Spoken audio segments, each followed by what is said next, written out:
Now, also here in Britain, thousands of motorists, they're trying to bring down the cost of driving by making their own home-brewed diesel. By buying kits to turn vegetable oil into biodiesel, they can, in some cases, make big savings. Ben Gagan's been to meet one woman in Scotland who's turned her garden shed into her own mini refinery. Home brew with a difference. Amber nectar, but not for drinking. This stuff is going to be used as car fuel. Well, here we go. Here's the stuff. That's what you used to fry your chips with. Elaine Buchan bought her biodiesel kit through the internet a couple of months ago. From her garden shed in Aberdeenshire, she turns old cooking oil into fuel. The waste oil, once it's been filtered, the chips and things have been taken into it, we'll put it into this big tank here. Not everyone agrees biofuel is greener, but it certainly can be cheaper than ordinary fuel.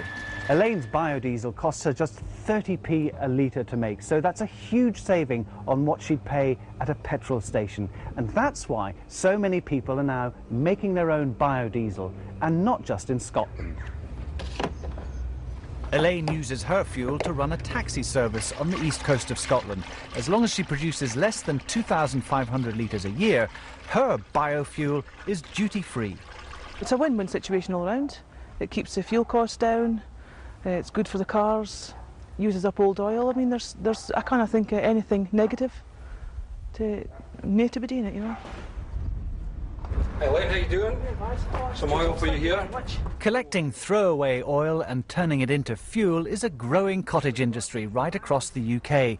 One company which supplies the kits told me sales had doubled in the last year.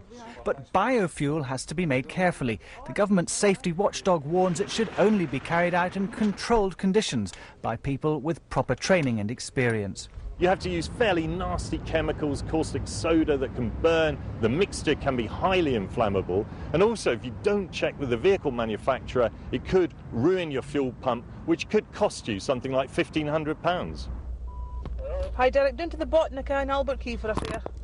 Elaine is just one of a growing band of car owners turning to homemade biodiesel to try to cut the cost of motoring. Aberdeen's chip fat is helping to keep one taxi driver out on the road. Ben Gagan, BBC News.